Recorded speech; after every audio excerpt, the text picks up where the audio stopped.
Welcome back to my Successful Steps to Achieving Financial Security multi-part series.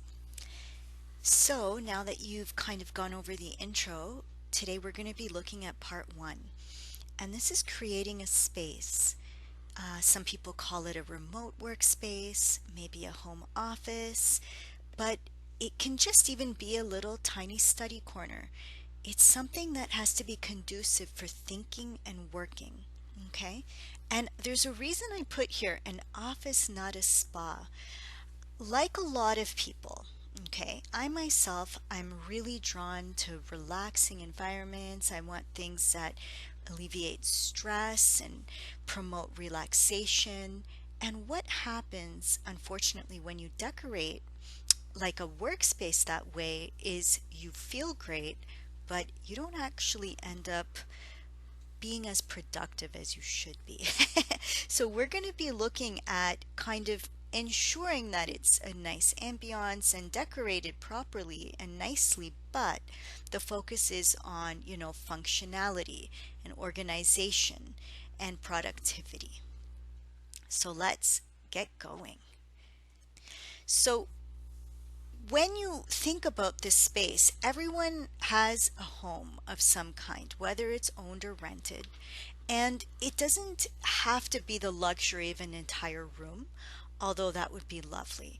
More often than not, it'll end up being like a kind of corner, a tucked away place in a quieter area of your home. And it's something that has to make sure, and you have to ask yourself, can I plan here? Can I think here? And can I work here? So, maybe having that space in the center of your kitchen table or on the couch when the kids are watching TV is not the ideal. Okay, you got to think this is going to be something that will be long term, and it's kind of like when you plug into that place, when you tap into it, you can immediately kind of focus on the situation at hand, on the points that you're trying to resolve, and on the goals that you're trying to achieve. So this space must inspire you to be productive, alert, and organized. So you don't want clutter. It should be clutter free and silent without any distractions. I get it. Everyone loves listening to, the radio, or I'm a huge music fan. Music's my life. However, um, it doesn't always promote the most productive working environment. So this space is not for entertainment purposes. Okay? It's a workspace. You do need a desk and chair. A lot of times see people going, "Oh, I have a futon, I can take a nap on it. I can kick my feet up." And I start going, "Nope," because we know in the business world, no respectable businessman or woman works from his bed or couch. Okay? That's like putting out the wrong energy, and it's giving mixed messages and mixed signals to your body. So the minute you have to sit upright in a chair, the minute you kind of have to keep your things on a desk, okay, it immediately promotes a certain working mindset. And this is why we have kids have this at school, and you have to kind of pretend like you're going back to school. Go back to your school days. So you will need notebooks, writing supplies, post-it notes, a notebook, and a laptop or a Chromebook or something of that type. Now, you don't want anything that is very dim or dull. You'll get sleepy, I guarantee it, because life is like that. We're all working, and it's just we need like a good bright light. And if you don't have the luxury of being by a big window or a window at all, just make sure you have good lighting, and that will ensure you're in work mode. You don't want to be kind of zenned out and doing yoga and meditation, which I love, just not in this setting. Okay? This is a place to anchor your work consciousness and have your goals visible. So a lot of people do like vision boards. We'll look at that in later videos, or they do, mind reels and all these kind of cool things that help you visualize and focus and remind yourself of your goals, sure, but the point is this actual workspace has to be able to have your goals visible. Okay. This is a place to work through and remove fear and worries, not encourage or hold on to them. And why I say that, I never operate out of fear consciousness. I don't believe in worrying. I believe in, working and acting. But when you are working on financial goals, finances, budgeting, you're fixing your credit, you're kind of finding a way to upgrade your taxes, you're finding a way to s- boost up your savings or fix financial errors from the past couple of years. Everyone's doing that. We're all in the same boat. What happens is a lot of guilt or a lot of negative energies can come up, including fear and worry. And so you want to make sure this place is just like, think of it almost like a factory. You have to be able to work through and work quick. You don't want it to just have, be a place where all of these energies can pile on. Okay? So let's just say it might not be ideal to have it all painted black, and you don't want to put depressive artwork either on the walls, okay? Let's go right on. Now, when I say remove the negative, it's very, very important because negative things, negative people, negative art, negative words, negative mindsets, negative energies, right? What do? They basically block and they bring you down. They make you have self loathing. They make you have grief. They actually stagnate. So, what will happen is people feel paralyzed in motion. They cannot move forward. So this for some is very easy. They just, look at this PowerPoint presentation, for example, and then they just say, okay, I'll make sure of it and done, because they're very positive souls. Ironically, I myself am a very, very, very positive soul, and for so many years have made it a lifestyle and a mindset to never allow anything negative in my food, in my speech, my friend circle, my words, my thoughts.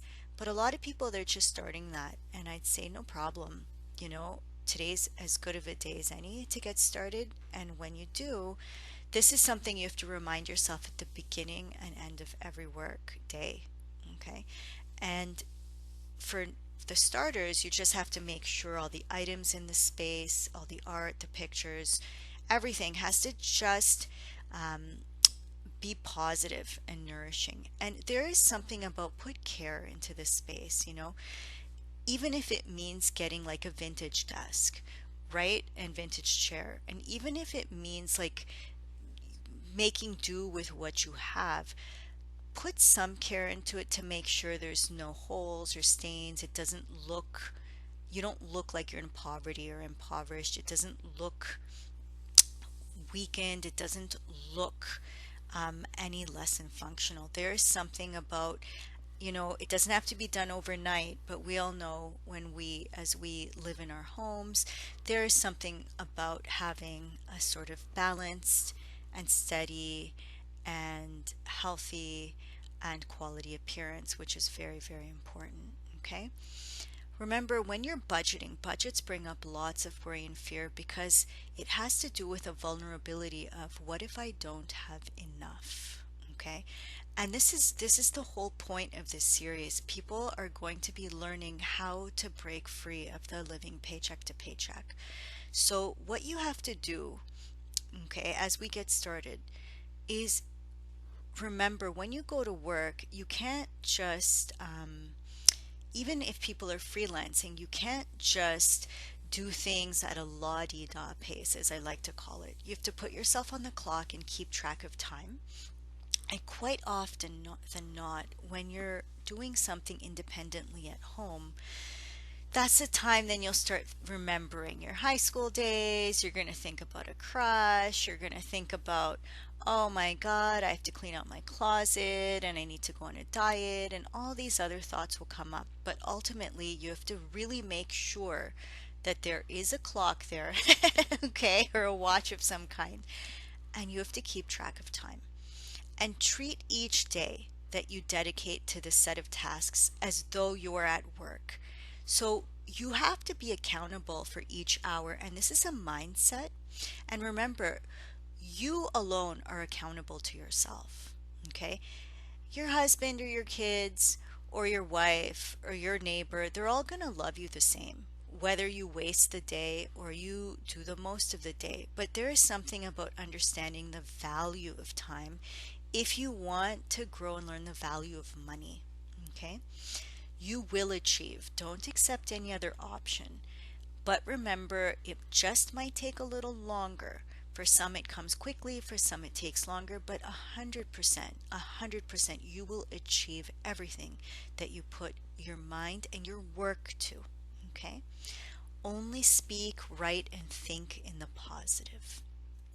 Now, just as a kitchen is the heart of a home, so shall this workspace be the heart of your financial security. And this is where I'm going to end off this video, but I actually want whoever is here, and I have a couple of my buddies who are not leaving comments, but again, on Instagram, just doing this, along for the ride with me. And what I'll tell you guys, and to all my subscribers, start, you know, even if you have one, kind of renew it a little, put a freshness into it, put some time and care into it so that when we get to the next video, you're good and ready to go. All right. And I'm really, really looking forward to having, your comments and your thoughts about this along the journey. Okay, so feel free. You can comment, or more than not, I always answer my DMs on Instagram, and I'll have my Instagram linked below. Okay, I hope you guys have a super wonderful day and good luck. Okay, remember, your success is my success. Your happiness is my happiness. All right, guys, cheers, and I'll talk to you soon. Bye.